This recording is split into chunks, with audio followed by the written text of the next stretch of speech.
നമുക്കൊപ്പം ഇപ്പോൾ CPIM-ന്റെ തെരഞ്ഞെടുപ്പ് committee secretary Shri AT Reji ചേരുകയാണ്. Shri AT Reji, good evening. സർക്കാർ സ്ത്രീ സുരക്ഷാ പെൻഷൻ കൊണ്ടുവരുന്നു എന്നുള്ളത് പ്രഖ്യാപിച്ചതേ ഉള്ളൂ. അതിനു മുൻപ് സർക്കാർ അറിയാതെ ഈ ഫോമൊക്കെ എവിടെ നിന്ന് വന്നു? ഉത്തരവുണ്ട്. ഇത്തരം അപേക്ഷകൾ പഞ്ചായത്ത് മുഖേനയാണ് നടപ്പാക്കുന്നതെന്നുള്ള ഉത്തരവുണ്ട്. പഞ്ചായത്ത് സെക്രട്ടറിയാണ് അതിന്റെ ചുമതല. അതിന്റെ സൈറ്റ് ഓപ്പൺ ആകുന്നതേ ഉള്ളൂ. ഞങ്ങളിത് ഗവൺമെന്റ് പ്രഖ്യാപിച്ച സമയത്ത് നടത്തിയൊരു ക്യാമ്പയിനാണത്. അതിന്റെ ഭാഗമായിട്ട് ഇത്തരത്തിലുള്ള അർഹതപ്പെട്ട ആളുകളെ കണ്ടെത്തുന്നതിനും അവരോട് ഇതിന്റെ ഫോറങ്ങൾ തയ്യാറാക്കി വെക്കുന്നതിനുമാണ് പറഞ്ഞിട്ടുള്ളത്. ഇത് തെരഞ്ഞെടുപ്പുമായി ബന്ധപ്പെട്ട ഒരു തട്ടിപ്പുമല്ല. ഈ ഫോം ഇറങ്ങിയില്ലല്ലോ. ഈ ഫോം എവിടെ നിന്ന് ഇറങ്ങിയതാണ്? ഞങ്ങളൊരു ഡാറ്റ കളക്ഷൻ നടത്തുന്നത് നിങ്ങൾ ഉണ്ടാക്കിയ ഫോമാണ് ശ്രീ റജി, നിങ്ങൾ ഉണ്ടാക്കിയ ഫോമാണ്. ഞങ്ങൾ ഉണ്ടാക്കിയ ഒരു ഡാറ്റ കളക്ഷനാണ്. ആർക്കൊക്കെയാണ് ഇത് അർഹതപ്പെട്ടത്. അങ്ങനെ ഈ സൈറ്റ് ഓപ്പൺ ആകുന്ന സമയത്ത് അവരെ സഹായിക്കാൻ വേണ്ടിയിട്ടാണ്. ഇപ്പൊ ഓൺലൈൻ അപേക്ഷകളാണല്ലോ എല്ലാം. കേസ്മാർട്ട് മുഖേനയാണ് നടപ്പാക്കേണ്ടത്. സൈറ്റ് ഓപ്പൺ ആയിട്ടില്ല. സ്വാഭാവികമായി LDF-ന്റെ ഗവൺമെന്റ് തയ്യാറാക്കിയിട്ടുള്ള പ്രഖ്യാപിച്ചൊരു പദ്ധതി എന്ന നിലയിൽ പക്ഷേ പദ്ധതി പ്രഖ്യാപിച്ചാൽ ശ്രീ റജി, പദ്ധതി പ്രഖ്യാപിച്ചാൽ ആ പദ്ധതിക്കുള്ള പെർഫോമ, അതുപോലെ തന്നെ പദ്ധതിക്കുള്ള അപേക്ഷാ ഫോം അതെല്ലാം തയ്യാറാക്കാനും പ്രഖ്യാപിച്ച സർക്കാരിന് അറിയാം. നമ്മളെല്ലാവരും കൂടി തെരഞ്ഞെടുത്ത ഒരു സർക്കാർ ഈ കാര്യങ്ങൾ ചെയ്യാനുള്ള സംവിധാനമുണ്ട്. പിന്നെ നിങ്ങളൊരു ഇങ്ങനൊരു സാധനം ഉണ്ടാക്കേണ്ട കാര്യമില്ല. ഇത് ജനങ്ങളെ തെറ്റിദ്ധരിപ്പിക്കലാണ്. ഞങ്ങൾ ഒരു തെറ്റിദ്ധാരണയില്ല. ഞങ്ങൾ ഇവിടെ ഈ നാട്ടിലുള്ള ആരൊക്കെയാണ് ഇതിന് അർഹതപ്പെട്ടത് എന്നൊരു വിവരശേഖരണം മാത്രമേ ഈ നാട്ടിൽ നടക്കുന്നുള്ളൂ. ഞങ്ങൾ ആരുടെയും ഫോറം പൂരിപ്പിക്കുന്നില്ല, അപേക്ഷ പൂരിപ്പിക്കുന്നില്ല. ശരി, തുടരണേ ശ്രീ AT റജി. നിങ്ങൾ അത് മാത്രമാണോ ചെയ്തത് എന്നുള്ളത് ഞാനൊന്ന് ചോദിക്കട്ടെ. വഴിക്കടവ് പഞ്ചായത്തിലെ മുസ്ലിം ലീഗിന്റെ പ്രതിനിധി ശ്രീ ഉസ്മാൻ ചേരുകയാണ്. വഴിക്കടവ് പഞ്ചായത്ത് ട്രഷറർ കൂടിയാണ് ഉസ്മാൻ. ശ്രീ ഉസ്മാൻ, AT റജി പറയുന്നു, ഞങ്ങളിത് വിവരങ്ങളൊക്കെ ഒന്ന് ശേഖരിക്കാൻ ഞങ്ങൾ അടിച്ചുണ്ടാക്കിയ ഒരു നോട്ടീസാണ്, അല്ലെങ്കിൽ ഞങ്ങൾ അടിച്ചുണ്ടാക്കിയ ഒരു വിവരശേഖരണ ഫോമാണ് എന്ന്. ഉസ്മാൻ കണ്ടിട്ട് അങ്ങനെയാണോ തോന്നിയത്? ശ്രീ ഉസ്മാൻ, കേൾക്കാമോ? കേൾക്കാം. ഇപ്പോൾ AT റജി പറഞ്ഞത്, CPIM-ന്റെ തെരഞ്ഞെടുപ്പ് കമ്മിറ്റി സെക്രട്ടറി പറഞ്ഞത്, ഇത് ഞങ്ങൾ ഉണ്ടാക്കിയ ഒരു ഫോമാണ്. എന്തായാലും പദ്ധതി വരികയാണല്ലോ, ആ പദ്ധതി വരുമ്പോഴേക്ക് അർഹതപ്പെട്ടവരെയൊക്കെ കണ്ടെത്താൻ വേണ്ടി ഞങ്ങൾ വിവരശേഖരണത്തിന് ഉണ്ടാക്കിയ ഒരു കടലാസാണ്. അങ്ങനെയാണെങ്കിൽ അത് പ്രശ്നമുണ്ടോ? പ്രശ്നമുണ്ടല്ലോ. ഈ സാധുക്കളായിട്ടുള്ള സ്ത്രീകളെ അടുത്ത് ചെന്നിട്ട് ഇവർ ഒപ്പിട്ട് ഫോട്ടോ ഒക്കെ വാങ്ങി ഇവരെ കസ്റ്റഡിയിൽ സർക്കാർ സംവിധാനം, സർക്കാരിന്റെ ഉദ്യോഗസ്ഥർ ചെയ്യേണ്ട കാര്യങ്ങൾ ഇവർ കസ്റ്റഡിയിൽ വാങ്ങി വെക്കാൻ ഇവർക്കാരും അധികാരം കൊടുത്ത് ഇവരാളുകളെ പറ്റിക്കാണ്. പഞ്ചായത്തിൽ ഈ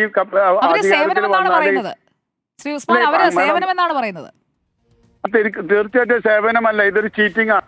വോട്ടർ ചീറ്റ് ബീഹാറിലൊക്കെ ചെയ്യണമാർക്ക് ഇവിടെ വേറെ രീതിയിലുള്ള ചീറ്റിംഗ് നടത്തുകയാണ്. കാരണം ഈ സ്ത്രീകളോട് പറയുകയാണെങ്കിൽ ഇതിൽ നിങ്ങൾ ഒപ്പിട്ട് തന്നെ ഇവരെ കയ്യിൽ ഫോം വാങ്ങിയേക്കാം. സർക്കാരിന്റെ ഒരു കാര്യം, ഇവരെന്താ അക്രഡിറ്റേറ്റ് ഏജൻസി ആണോ ഫോമൊക്കെ വാങ്ങി പൂരിപ്പിച്ച് ഒപ്പിട്ട് വാങ്ങിയേക്കാൻ? ഞാനത് ചോദിച്ചു. അപ്പോൾ അവര് വെറും സേവനം, സഹായം അത്രേ ഉള്ളൂ എന്നാ പറഞ്ഞത്. മാഡം, ഇപ്പം നമ്മൾ റിപ്പോർട്ടർ ചാനലിന്റെ ആളുകളെ നേരിട്ട് ക്ഷണിക്കുകയാണ്. ഒരുപാട് സ്ത്രീകളെ നിങ്ങളെ മുന്നിൽ ഹാജരാക്കാൻ റെഡിയാണ്. ഇവരെ പറ്റിച്ചിട്ടില്ല ആളുകളെ ഇങ്ങനെ ഒപ്പിട്ട് വാങ്ങിയിട്ടില്ലേ. 1000 രൂപ കിട്ടും. പഞ്ചായത്തിൽ ഇടതുപക്ഷ അധികാരത്തിൽ വന്നാലേ കിട്ടുള്ളൂ എന്ന് അവർ പറഞ്ഞു കൊടുത്തിട്ടില്ലേ. അപ്പൊ വോട്ട് അതായത് തെരഞ്ഞെടുപ്പിൽ ഇടതുപക്ഷം ജയിച്ചാൽ, വഴിക്കടവിൽ ജയിച്ചാൽ ഈ കാശ് കിട്ടും. അങ്ങനെയാണ് പറഞ്ഞിട്ട്. വഴിക്കടവിൽ മാത്രമല്ല, നിലമ്പൂർ നിയോജക മണ്ഡലത്തിൽ 7-6 പഞ്ചായത്തുകളിലും ഒരു മുനിസിപ്പാലിറ്റിയിൽ ഇവരിത് ചെയ്തിട്ടുണ്ട്. ശരി, ഞാനൊന്ന് ചോദിക്കട്ടെ. ഉസ്മാൻ തുടരണേ. ശ്രീ AT റജി നമുക്കുണ്ട്. ശ്രീ AT റജി, നിങ്ങൾ 1000 രൂപ കൊടുക്കുമെന്നൊക്കെ പറഞ്ഞാണ് ഈ ഫോട്ടോയും ഒപ്പും ഫോം പൂരിപ്പിക്കലും ഒക്കെ ചെയ്തതെന്നാണ് ഉസ്മാൻ പറയുന്നത്. അത് ഒരിടത്ത് മാത്രമല്ല, ഈ നിലമ്പൂർ നിയമസഭാ മണ്ഡലത്തിൽ പലയിടത്തും ഉണ്ടെന്നാണ് പറയുന്നത്. അങ്ങനെയാണെങ്കിൽ അത് തെറ്റല്ലേ റജി? ഗവൺമെന്റ് ജനക്ഷേമ പ്രവർത്തനങ്ങൾ പദ്ധതികൾ പ്രഖ്യാപിച്ചെല്ലാം നടപ്പാക്കാൻ വേണ്ടിയുള്ളതാണ്.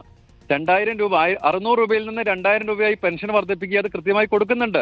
അതേപോലെ ഈ ഗവൺമെന്റ് പ്രഖ്യാപിച്ച എല്ലാ പദ്ധതികളും നടപ്പാക്കും. അതുകൊണ്ട് സ്ത്രീ സുരക്ഷാ പദ്ധതി നടപ്പാക്കും. LDF-ന്റെ ഗവൺമെന്റ് പ്രഖ്യാപിച്ച ഒരു പദ്ധതി ഫലപ്രദമായി നടപ്പാക്കണം. അതിന് അർഹതപ്പെട്ടവരെ ഒരു വിവരം ശേഖരിക്കണം. അത് ഞങ്ങളുടെ രാഷ്ട്രീയ ചുമതലയല്ലേ. എന്നാലും തെരഞ്ഞെടുപ്പിൽ പഞ്ചായത്ത് തെരഞ്ഞെടുപ്പിൽ അധികാരത്തിൽ വന്നാൽ കൊടുക്കാമെന്നൊക്കെ പറയുന്നത് അതൊരു നീട്ടിയേറല്ലേ? കാരണം സർക്കാർ പോലും അത് പറഞ്ഞിട്ടില്ല.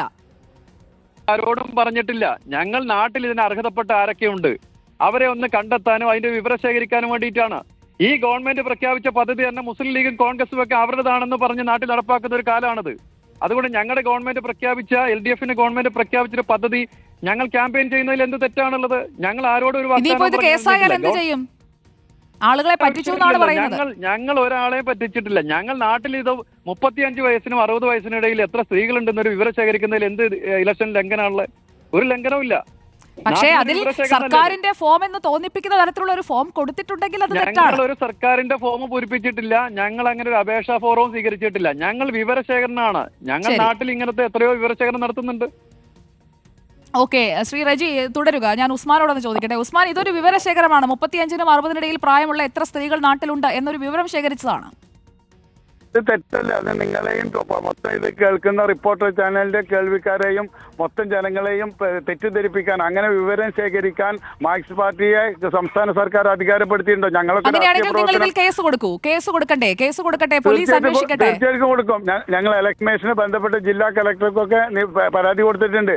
ഇങ്ങനെ ഇവര് ചെയ്യുന്ന തെറ്റല്ലേ? ഇവര് ഈ പറയുന്നത് എന്താ വെച്ചാൽ ഇങ്ങനെ ഇവർക്ക് മാത്രം വിവരശേഖരണം. അപ്പൊ ഇത് ശരിക്കും പറഞ്ഞാൽ RSSന്റെ മറ്റൊരു പതിപ്പല്ല ഇവരിവിടെ ചെയ്യണേ. ഇവർക്ക് അധികാരം ഉണ്ട് വെച്ചാൽ ഇവർ മാത്രമേ വിവരം ശേഖരിക്കുന്ന, ബാക്കിയുള്ള സാമൂഹ്യ സേവനം നടത്തുന്ന ഞങ്ങൾക്കൊക്കെ സർക്കാർ അതിന് ഇത് തരണ്ടേ?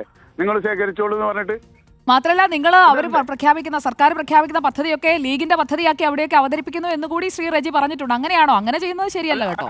അങ്ങനെയൊന്നുമില്ല. ഞങ്ങൾക്ക് വ്യക്തമായ പൊളിറ്റിക്കൽ ഐഡന്റിറ്റി ഉള്ള ആളുകൾ തന്നെയാണ് ഞങ്ങൾക്ക് ഞങ്ങളുടെ പദ്ധതികൾ നടപ്പാക്കാനും ഇപ്പൊ ഞങ്ങളെ ബൈത്തുൽ റഹീം ഇതുപോലത്തെ കാര്യങ്ങളൊക്കെ ഇവര് പൈസ തന്നിട്ടാണോ അല്ലെങ്കിൽ ഇവര് തന്നിട്ടാണോ ഞങ്ങൾ നടത്തുന്നത്?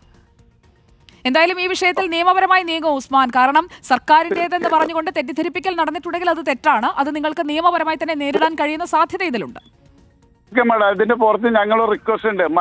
റിപ്പോർട്ടർ ചാനലിന്റെ ബന്ധപ്പെട്ട റിപ്പോർട്ടർമാരെ ഞങ്ങൾ വഴിക്കടവിലേക്ക് ക്ഷണിക്കണം. വഴിക്കടവിലേക്ക് വന്നല്ലോ. അഷ്കർ അലി ഉണ്ട്. അഷ്കർ അലി വഴിക്കടവിൽ പോയിരുന്നില്ലേ? കാണിച്ച ഈ സ്ത്രീകളൊക്കെ കാണിച്ചു കൊടുക്കാം. 100-ലധികം സ്ത്രീകൾ ഇവർ ഒപ്പിട്ട് വാങ്ങിയ ആൾക്കാരെ നേരിട്ട് കാണിച്ചു കൊടുക്കാം. അഷ്കർ അലി കരിമ്പയുണ്ട്. അഷ്കർ അങ്ങോട്ടേക്ക് വരും. അഷ്കർ, വഴിക്കടവിന് പോയില്ലെങ്കിൽ ആ വഴി ഒന്ന് പോകണം. അവിടെ ഈ തട്ടിപ്പെന്നാണ് ലീഗ് ഇതിനെ വിശേഷിപ്പിക്കുന്നത്. തട്ടിപ്പിനിരയായ സ്ത്രീകളടക്കം ഇപ്പോൾ കാശ് കിട്ടുമെന്ന് കരുതി കാത്തിരിക്കുകയാണെന്നാണ് പറയുന്നത്. അഷ്കർ, സുജ, വഴിക്കടവിൽ ഇത്തരത്തിൽ വ്യാപകമായി തന്നെ ഈ ഫോം വിതരണം ചെയ്തിട്ടുണ്ട്. നമ്മൾ വഴിക്കടവ് പഞ്ചായത്ത് സെക്രട്ടറിയുമായും ഫോണിൽ വിളിച്ച് സംസാരിക്കുകയും ചെയ്തിരുന്നു. ഈ ഫോം എന്ന് പറയുന്നത് വിവരശേഖരണമായിട്ടല്ല, നമുക്ക് കൃത്യമായി മനസ്സിലാക്കാൻ കഴിയും. ഇത് സ്ത്രീ സുരക്ഷാ പദ്ധതിയുടെ അപേക്ഷാ ഫോം എന്ന് പറഞ്ഞ് അതിൻ്റെ സർക്കുലറിൻ്റെ നമ്പർ അടക്കം ആ ഫോമിൽ രേഖപ്പെടുത്തിക്കൊണ്ടുള്ള ഒരു ഫോമാണ് വിതരണം ചെയ്തിരിക്കുന്നത്. അതിൻ്റെ താഴെ തന്നെ സർക്കാരുകൾ നൽകുന്ന ഫോമിൻ്റെ മാതൃകയിൽ സത്യപ്രസ്താവന, ഓഫീസ് ആവശ്യത്തിന് എന്ന പേരിൽ അതിന് ഒരു ഭാഗമുണ്ട്. അതിനോടൊപ്പം കൊടുക്കേണ്ട രേഖകളുടെ വിശദാംശങ്ങൾ, അതിനോടൊപ്പം തന്നെ അങ്ങനെ മുഴുവൻ കാര്യങ്ങൾ, അവരുടെ അഡ്രസ്സും ഫോൺ നമ്പറും ഫോട്ടോയും അവരുടെ മുൻപ് ഏതെങ്കിലും ഇപ്പോൾ അഷ്കർ അലി കരിമ്പ നമുക്ക് ലഭിക്കുന്ന ഏറ്റവും പുതിയ അപ്ഡേറ്റ് മന്ത്രി തദ്ദേശ സ്വയംഭരണ വകുപ്പുകൾ കൈകാര്യം ചെയ്യുന്ന മന്ത്രി MP രാജേഷിന്റെ ഓഫീസിൽ നിന്നുള്ള അറിയിപ്പാണ്. ഇങ്ങനെയൊരു ഫോം സർക്കാരിന്റെ ഭാഗത്തു നിന്ന്, തദ്ദേശ വകുപ്പിന്റെ ഭാഗത്തു നിന്ന് സംസ്ഥാനത്ത് ഒരിടത്തും കൊടുത്തിട്ടില്ല. കാരണം തെരഞ്ഞെടുപ്പ് പ്രഖ്യാപിച്ചു കഴിഞ്ഞു, പെരുമാറ്റച്ചട്ടം നിലവിൽ വന്നു കഴിഞ്ഞു, പോർട്ടലൊക്കെ തയ്യാറായിട്ടുണ്ട്. പക്ഷേ പോർട്ടൽ തയ്യാറാണ് എന്ന അനൗൺസ്മെന്റും ഈ തദ്ദേശ തെരഞ്ഞെടുപ്പിന് ശേഷമായിരിക്കും വരിക. അപ്പോൾ അതിന് മുന്നോടിയായി തങ്ങൾ നടത്തിയ ഒരു വിവരശേഖരണം എന്നതാണ് ഇപ്പോൾ CPIMന്റെ തെരഞ്ഞെടുപ്പ് കമ്മിറ്റി സെക്രട്ടറി റജി നമ്മളോട് പ്രതികരിച്ചപ്പോൾ പറഞ്ഞത്. പക്ഷേ അത് ഈ തദ്ദേശ തെരഞ്ഞെടുപ്പ് കഴിയുമ്പോൾ നിങ്ങളുടെ അക്കൗണ്ടിലേക്ക് പണം വരും, നിങ്ങൾക്ക് പണം കിട്ടും എന്ന് പറഞ്ഞുകൊണ്ട് ഇങ്ങനെ ഒരു ഫോം, അത് സർക്കാർ ഇറക്കിയ ഫോമല്ല, അത് CPIM സ്വന്തമായി തയ്യാറാക്കിയ ഫോമാണെന്ന് അവർ തന്നെ സമ്മതിച്ചിരിക്കുകയാണ്. അഷ്കർ, അപ്പോൾ നമ്മൾ പുറത്തു കൊണ്ടുവന്ന വാർത്ത, ഈ വാർത്തയിൽ പറഞ്ഞിരിക്കുന്ന കാര്യങ്ങൾ വസ്തുതയാണ് എന്ന് തെരഞ്ഞെടുപ്പ് കമ്മിറ്റി സെക്രട്ടറി തന്നെ പറയുകയാണ്. അത് അവർ തയ്യാറാക്കിയ ഫോമാണെന്ന് പറയുന്നു. അങ്ങനെ ഒരു ഫോം തദ്ദേശ സ്വയംഭരണ വകുപ്പിൽ നിന്ന് വിതരണം ചെയ്തിട്ടില്ല എന്ന് മന്ത്രിയുടെ ഓഫീസും അറിയിച്ചിരിക്കുകയാണ്. അപ്പോൾ ഈ പദ്ധതിയൊക്കെ വരും, പക്ഷേ ഇപ്പോൾ വന്നിട്ടില്ല. അതല്ലേ നമ്മൾ പ്രേക്ഷകർക്ക് കൊടുക്കേണ്ട ഒരു അറിയിപ്പ്. അഷ്കർ, രണ്ട് കാര്യങ്ങളാണ്. ഒന്ന്, ഇപ്പോൾ വിതരണം ചെയ്യുന്ന ഈ ഫോം വ്യാജമാണ്, ആരും അതിൽ വഞ്ചിക്കപ്പെടരുത് എന്നുള്ളത് തന്നെയാണ്. തദ്ദേശ വകുപ്പിൽ നിന്ന്, ഓഫീസിൽ നിന്നുള്ള വിവരം അത് ശരിവെക്കുകയും ചെയ്യുന്നു. രണ്ടാമത്തെ കാര്യം, ആരെങ്കിലും ഈ വിധത്തിൽ വ്യാജ ഫോമുകൾ ഉപയോഗിച്ച് വിവരം ശേഖരിക്കുകയോ ഇല്ലെങ്കിൽ അത്രയും വാഗ്ദാനം നൽകുകയോ ചെയ്യുന്നുണ്ടെങ്കിൽ അത് തെരഞ്ഞെടുപ്പ് പെരുമാറ്റച്ചട്ടത്തിന്റെ ലംഘനം തന്നെയാണ്. അത് വിവരശേഖരത്തിന്റെ ഭാഗമാണെങ്കിൽ പോലും അത്തരം ഫോമുകൾ വിതരണം ചെയ്യാനോ വാഗ്ദാനം ചെയ്യാനോ പാടില്ല. ഇത് മലപ്പുറം ജില്ലാ കളക്ടർ അല്ലെങ്കിൽ മലപ്പുറം ഡെപ്യൂട്ടി കളക്ടർ നേതൃത്വത്തിൽ ചേരുന്ന തെരഞ്ഞെടുപ്പ് മോണിറ്ററിംഗ് സമിതിയുണ്ട്. ആ യോഗത്തിൽ പോലും കൃത്യമായി ഇത് പെരുമാറ്റച്ചട്ടത്തിന്റെ ലംഘനമാണ്, ഇങ്ങനെ ആരെങ്കിലും ഫോമുകളുമായി വന്നാൽ പോലും അത് സ്വീകരിക്കരുത് എന്നുള്ള നിർദ്ദേശം തദ്ദേശ വകുപ്പ് സെക്രട്ടറിമാർക്കൊക്കെ തന്നെ ഓരോ പഞ്ചായത്ത് സെക്രട്ടറിമാർക്കും നൽകിയിട്ടുമുണ്ട്. അതുകൊണ്ട് നിലവിൽ നടത്തിക്കൊണ്ടിരിക്കുന്ന പ്രവൃത്തി, അത് ഏത് പാർട്ടിയാണെങ്കിലും അത് ചെയ്യുന്നത് പെരുമാറ്റച്ചട്ടത്തിന്റെ ലംഘനമാണ്, നിയമലംഘനമാണ് എന്ന കാര്യത്തിൽ സംശയമില്ല. വിവരശേഖരണത്തിന്റെ ഭാഗമായിട്ടാണെങ്കിൽ പോലും ഇത്തരത്തിൽ സർക്കാരിന്റെ രേഖകൾക്ക് സമാനമായ രീതിയിൽ ഫോമുകൾ നിർമ്മിക്കുന്നത് തന്നെ അത് വ്യാജരേഖ നിർമ്മാണ കുറ്റത്തിന് സമാനമായ കുറ്റമാണ്. മാത്രമല്ല, അവരുടെ ഫോട്ടോ അടക്കമുള്ള അവരുടെ തിരിച്ചറിയൽ രേഖകളും അവരുടെ ഐഡന്റിറ്റി രേഖകളും ഒക്കെ തന്നെ ശേഖരിക്കുന്നതും അത് അത്തരത്തിൽ സൂക്ഷിച്ചു വെക്കുന്നത് പോലും നിയമ നടപടികൾക്ക് വിധേയമാണ് എന്നുള്ള കാര്യത്തിൽ യാതൊരു സംശയമില്ല. അതുകൊണ്ട് തന്നെയാണ് വഴിക്കടവ് ഉൾപ്പെടെ മലപ്പുറം ജില്ലയുടെ വിവിധയിടങ്ങളിൽ ഇത്തരത്തിൽ വ്യാപകമായി പാർട്ടി സംവിധാനങ്ങൾ വഴി, അത് ഏത് പാർട്ടിയുടെ സംവിധാനങ്ങൾ വഴിയാണെങ്കിലും ഇത്തരത്തിൽ വ്യാജ ഫോമുകൾ ഇത്തരത്തിൽ വിതരണം ചെയ്യുന്നതും പൂരിപ്പിച്ച് വാങ്ങുന്നതും ഒക്കെ തന്നെ തെരഞ്ഞെടുപ്പ് പെരുമാറ്റച്ചട്ടത്തിന്റെ ലംഘനമാണ് എന്നുള്ള ഏറ്റവും പ്രധാനപ്പെട്ട കാര്യം. സംഭവത്തിൽ ഇപ്പോൾ പരാതിയുമായി മുന്നോട്ട് പോകുമെന്നാണ് ഇപ്പോൾ ലീഗ് നേതൃത്വം വ്യക്തമാക്കിയിരിക്കുന്നത്. എന്തൊക്കെ തുടർ നടപടികൾ ഉണ്ടാകുമെന്നുള്ളതാണ് ഏറ്റവും നമ്മൾ കാത്തിരിക്കുന്ന ഒരു കാര്യം. മറ്റൊന്ന്, ഇതെങ്കിലും ഫോം വിധത്തിലല്ല.